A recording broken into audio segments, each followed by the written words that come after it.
Hello. Right, morning everyone. Thanks for holding on with us. We were just waiting for more people to get through the registrations, but I appreciate everyone's got a busy schedule today. We may as well get started.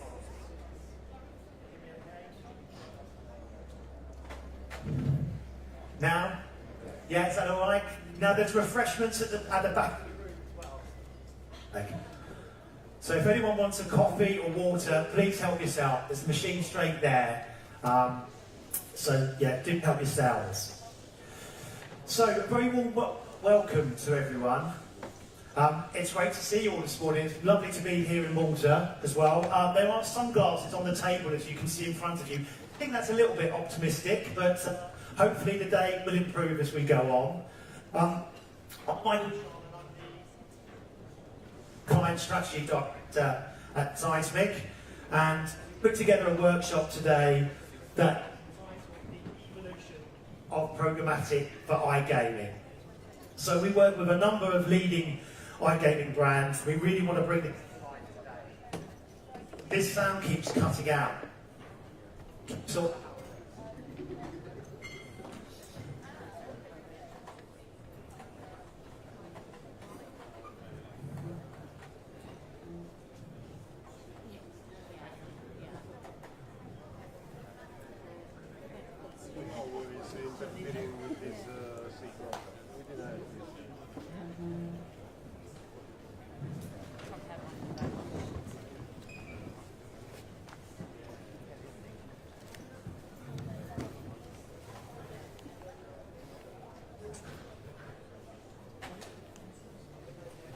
right, got two microphones now, so we're good to go.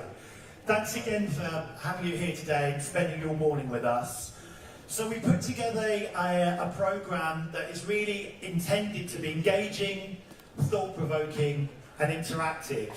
It's not about us bombarding you with shitloads of PowerPoint slides this morning and boring you to tears. This is actually drawing on our experience of working with iGaming brands and giving you a flavour for what the potential and opportunity is around the programmatic space and how it can propel further growth for your brands. So we put together a schedule, and I'll take you through the agenda in a moment, but we really wanted to make it practical so that there's going to be takeaways that you can bring back to your offices next week. Hopefully it's going to introduce some new ideas and approaches around programmatic and give you a better sense of what the opportunity lies and how you can benefit from that. So before we crack on, can I just ask you sort of a few questions at the beginning, and if you could put up your hand please. It'd be interesting to know how many of you actually handle programmatic campaigns on a daily basis. Okay, so there's a good few out there, that's good. How many of you are based in Malta? Wonderful, good contingent. And finally, how many of you are familiar with Seismic? How many of you have come across us before? Okay, good. So there's a number of people out there too. So it's always tricky on a day like today when you don't really know the audience, who's going to be out there, and then trying to sort of find that level. So that's hopefully we found the right balance today. So here's the very attractive team who's with me today. You can see heavily photoshopped. There's 7 of us. So we've got Neil, who's our new GM of EMEA, sitting just over here. Neil's got lots of gaming experience, having just joined us from Signal. You've got Magnus, who is the country manager for the Nordics, and he will be moderating the panel a bit later on. There's me in the middle, and I look about 12 there. I think that looks like a school photo. I don't know where that's come from, but then there's Maria from our Hamburg office, who looks after our German business for account management. Sven, also from our German office, and he is a sales manager, works on the platform. We've got Anton from the Nordics office, who also works with a lot of gaming brands here, and Clarissa from our marketing team as well, the marketing manager for Europe. So we're here today for the next few days until Friday, so we've already got some meetings booked in with some of you I know, but there will be time as well over the rest of the few days, and hopefully we can spend some time to talk about specific needs and objectives. So do let us know if you want to organise a meeting. So this is the workshop, the programme that we put together for today. We're going to start by looking at some of the challenges that affect the markets, those macro topics. Then that's going to be followed up by a programmatic 101. So we're going to kind of look at where's programmatic come from and where is it today, and Anton's going to take that session. Then we have a coffee break, so there's 15 minutes there. Then we come on to where seismic falls into the programmatic space and our offering for iGaming brands and why we're relevant. Neil will then take us through the programmatic 2.0.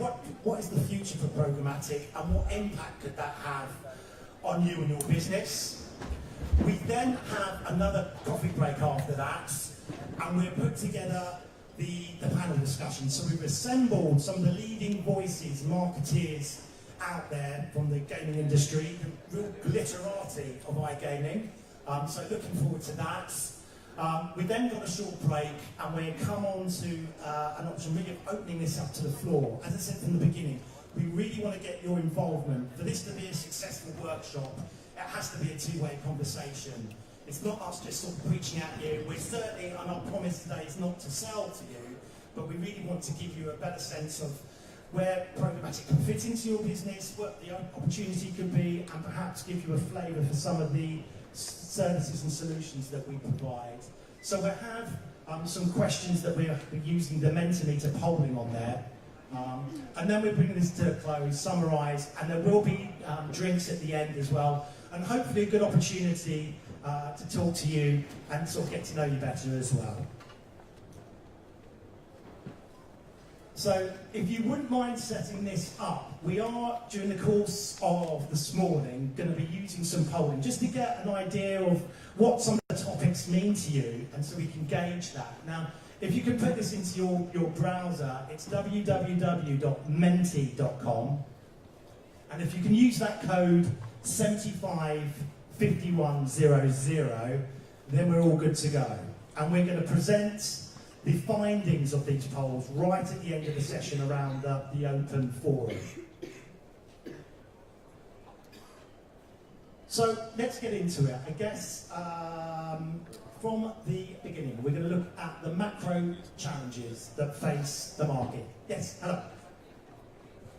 Yes, let me go back. It is 755100. Everyone good? Wonderful.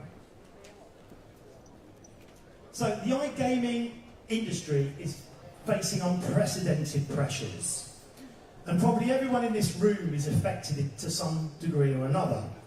And we're going to look at some of these challenges and ask the fundamental question, so what? What does it mean for you and your brands? And then we're going to look at solutions to help counter them, because it's no good just raising challenges and not having any answers. So we're going to come on to the first one that I've picked out. And this, number one, centres around the fixed odds betting terminals. This is really a UK issue, and it really affects those brands that have a high street presence, have shops. Because what the UK government have just brought in is new legislation that's been brought forward, and a government minister resigned over this, that from now, April 2019, before, the unit stake now will be reduced from £100 to £2.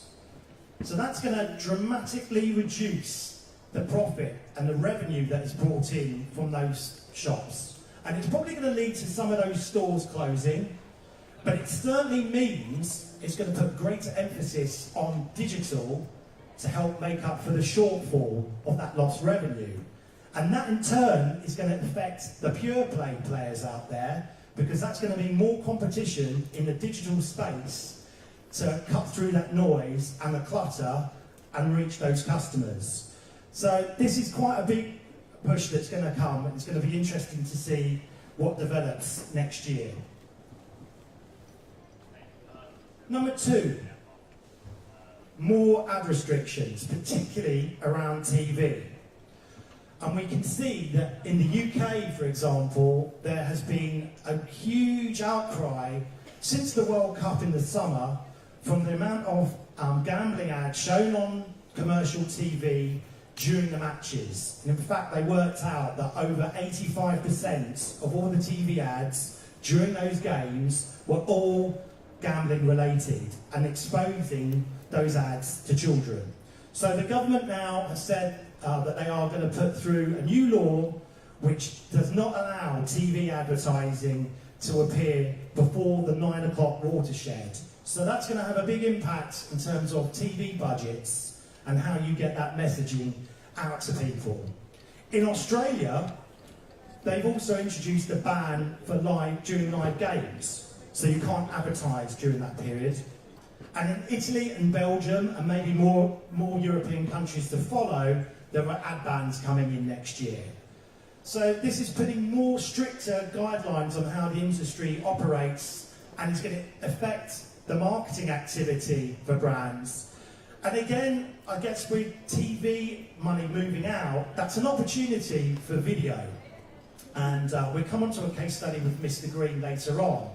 But there's an opportunity there to amplify your TV messaging in a different way, programmatically via video. The third challenge, and this may affect a number of people out in the room, is walled gardens. And we can see that the evil walled gardens, the likes of Google, are no longer sharing now their customer IDs or their log level data outside of their own ecosystem. And this really limits the opportunity to base fair attribution outside of Google's stack. And it really makes it difficult for brands to understand who's driving what value and who is being properly attributed towards that conversion and where the incremental lift is coming from. So this is sort of, again, limiting the scope of being able to judge who's performing and who's not. That then ties in that attribution problem with coupling, I guess, with the iGaming's tendency to favour last-click reporting, and that's been around for a long time. And we talk to brands, and everyone says that this is an issue that we need to confront, but it's changing the way that things are reported, and it's having that fair sense of attribution and those partners in place. And this puts display, being upper funnel prospecting, in quite a difficult place to be able to compete with those channels like search and affiliates at the bottom end of the funnel, because you end up getting to a situation where it's a race to the bottom. Everyone's putting their hand up, claiming that they're Spartacus and that they're responsible for contributing to that credit and for that conversion. And it's difficult for brands then to be able to pick out who drove that conversion first. Where was the first touch point? How actually have the different channels work together in combination to lead towards someone actually becoming a first-time depositor? And this is where there needs to be a move towards attribution, and certainly with ad serving, there's an opportunity there as well to get a better idea of what channels are delivering for you and where that value is coming from. So I hope I've not depressed everyone in the room and been a bit too gloomy, and it's not all doom and gloom, unlike the Brexit negotiations, but there are workarounds as well on this, and there's obviously an opportunity for programmatic to help confront some of these issues. And we can also see that there are opportunities creeping through as well. We're talking to brands now who are saying that they can see that there's maybe something around the UK, the US market, with some of the states now legalising sports betting. There's an opportunity there. And we can see also there's opportunities around using CRM more effectively as well, to be able to target people at the right time at the right place, or to reactivate those lapsed accounts, people who haven't been back to your site for the last 6 months. How can we use display to draw those people back in? So I think the industry will react. I think it will have a positive impact, and I'm sure it's going to continue to prosper. So I'm now going to hand you over to my colleague Anton, He's going to give an overview about programmatic, where it's come from, where it stands now, and I'll hand you over. Thank you. So do I? Oh, this works. Yeah. So can you hear me? Yeah, good. My name is Anton Spångberg, and I work as a Nordic sales manager based in the Stockholm office. As Michael mentioned, I will talk about programmatic, what it is, what it means to you, and I will also touch upon the new digital consumer, as well as some market numbers. So, before I do that, I would like to take you on a journey of evolution of online advertising, because I think it's important to know where we were and which route we took to get to where we are today, and why we took that route. So let's start simple. So in the beginning, you had the advertiser that bought ad space on a publisher website. And the publisher started creating thousands of websites, so that became a challenge, because they got a lot of remnant inventory. And that gave rise to the ad networks. So the ad networks packaged the inventory of the publishers, and then they acted as their sales rep and helped them sell this remnant inventory. But there was a challenge with this, and that is there were a lot of ad networks. And the ad networks often sold the same inventory or the same audience, and for an advertiser that meant you could buy the same audience more than once in a campaign without knowing it. So it was a desperate need here for more efficiency, and that gave rise to the new business model called the ad exchange. And the ad exchange created an opportunity for advertisers and sellers to trade audiences rather than inventory. So the advertiser picked their audience, placed a bid on them based on the data and knowledge they had about this specific user and impression. And this is when technology really came into place in marketing and made it so much more efficient. And it's also led us to where we are today. Today we see agencies owning their own trading desks. We see agencies and advertisers use them on-site platforms to trade on the ad exchanges. So here, for you as a marketer, it's really important to know where you fit and what data you can leverage to take advantage of programmatic buying. But just to rewind the tape to 2006, you could just have a look at this as the value chain was crystal clear back then. And to compare it to where we are today, you could see that we have all of these players, technologies and companies that sit between the publisher and the advertiser. And at first glance, it might seem a bit complex, but at the same time, it gives you as an advertiser the possibility to grow your business, because here's not only the giant with the biggest media budgets that will succeed, but also the smart players that actually know how to utilize these technologies. And this is basically where we were, and this is where we ended up and where we are today. So this is the programmatic era. But what is programmatic then? Well, basically, it's the automation of manual processes for selling and buying media. So it's quite straightforward in that sense. But the main differences from traditional buying is that buying programmatically is about buying single impressions based on data rather than bulks of impressions based on assumptions. And this means for you as an advertiser that you could actually be more specific and more efficient in the way you buy digital media. It also gives you the opportunity to be more granular in your reporting, which means you get a better understanding of your campaign performance. And programmatic can also give you a holistic view of your digital media activities. And by that you can also be device agnostic. And this means you can, in an easy and efficient way, scale your activities globally.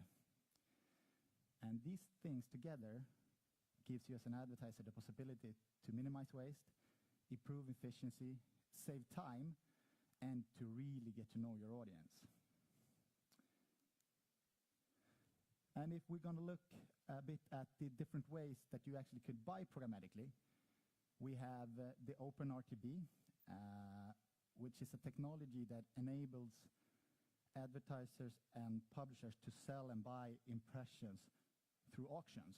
And these auctions are held by ad exchanges or demand and sell-side platforms.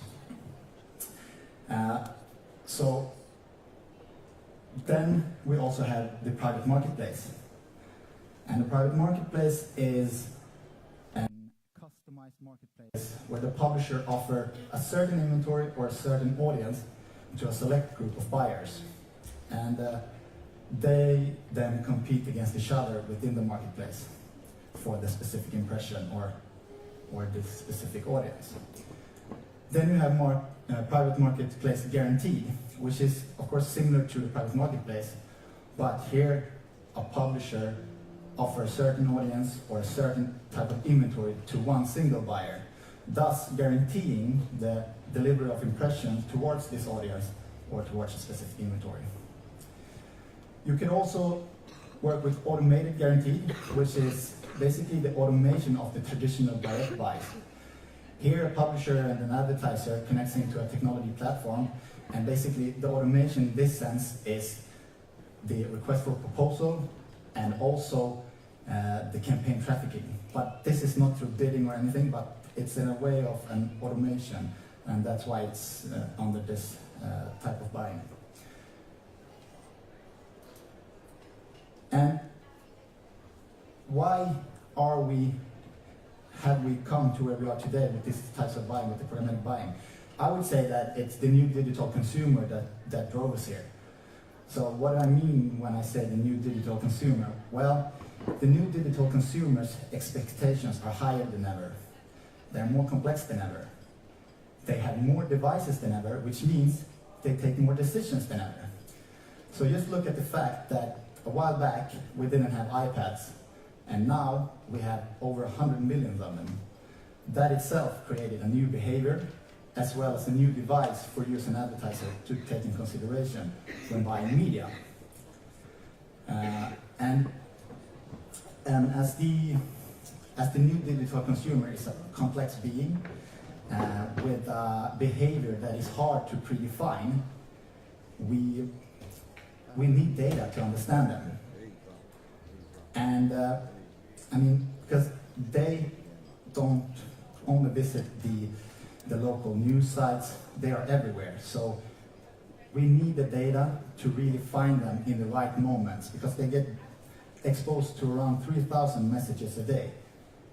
So, I mean, key here is data, to find them in the right moment, at the right place, with the right message. And I was planning here also to go through some market numbers for you guys to really get a sense on where we are in the market and where we're heading. And we see that globally, 2015, we had a programmatic ad spend of $27 billion, whereas 53% was brand oriented. And we project to have a programmatic ad spend at $71 billion 2019, whereas 53% or 77% will be brand oriented.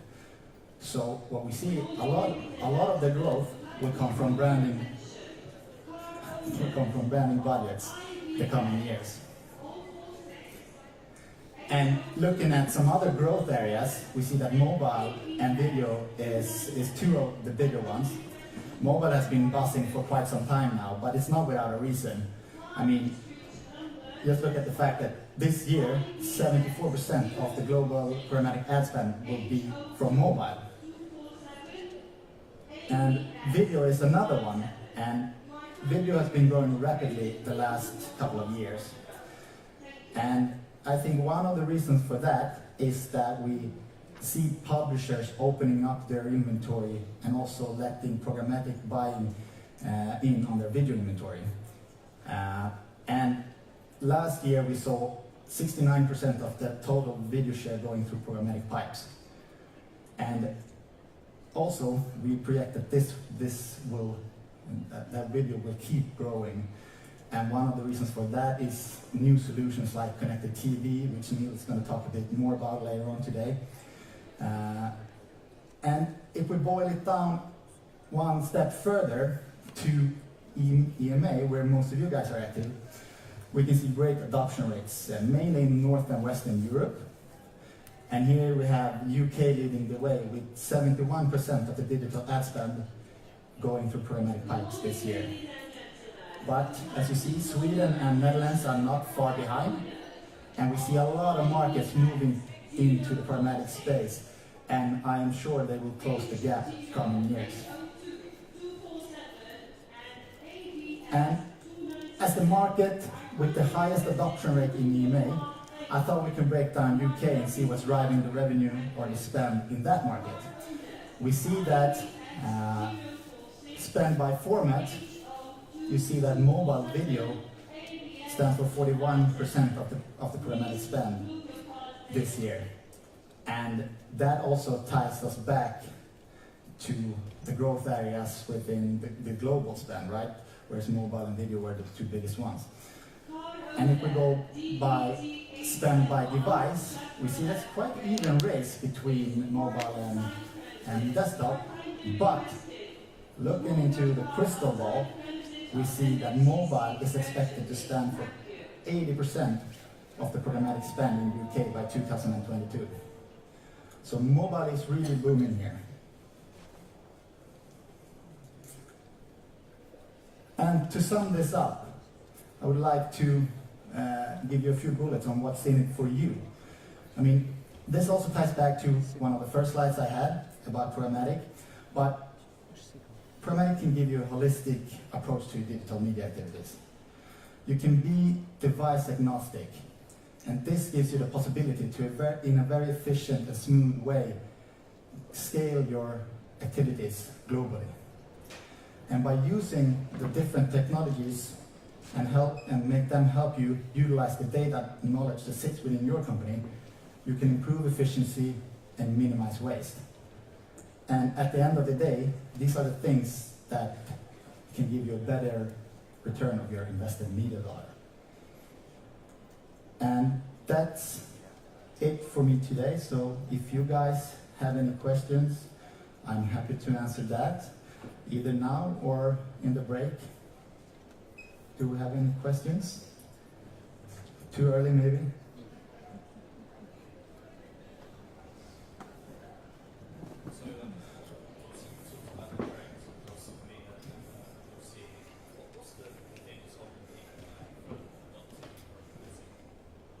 Well, I think that, did everyone hear the question?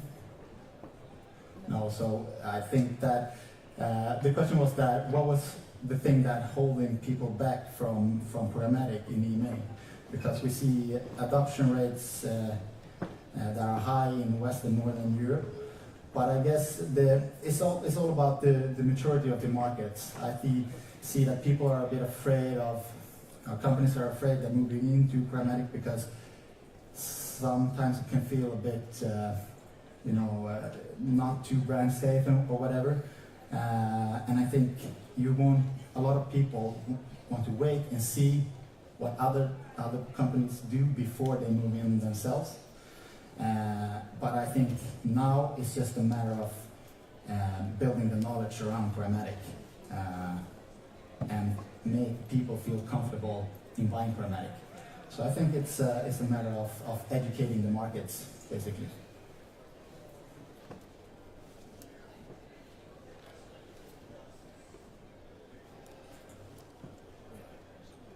A question for me, just having a mic if someone either want to ask it. I will be available during the day, and I will be here tomorrow as well. So if you guys want to set up a meeting, or if you guys want to ask me some questions during the coffee breaks, you're more than welcome.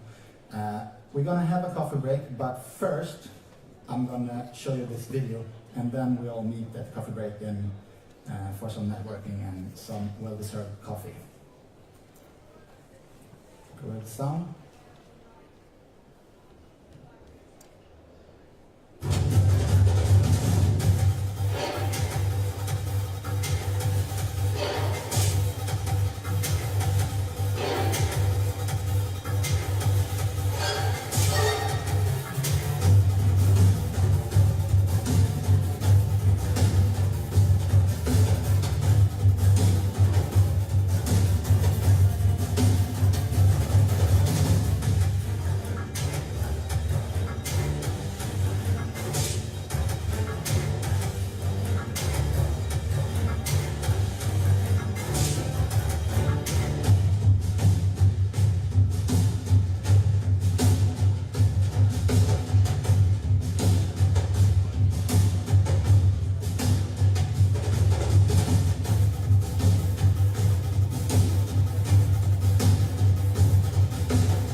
So that was it for my session, and now you can grab some coffee at the back, and we'll keep going after the break.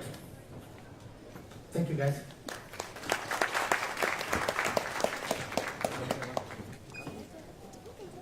Merci. J'ai juste de changer de compagnie. Pas de raison de venir ici avant. Avoir avec mon ancien pote, non. Putain. Ah, ça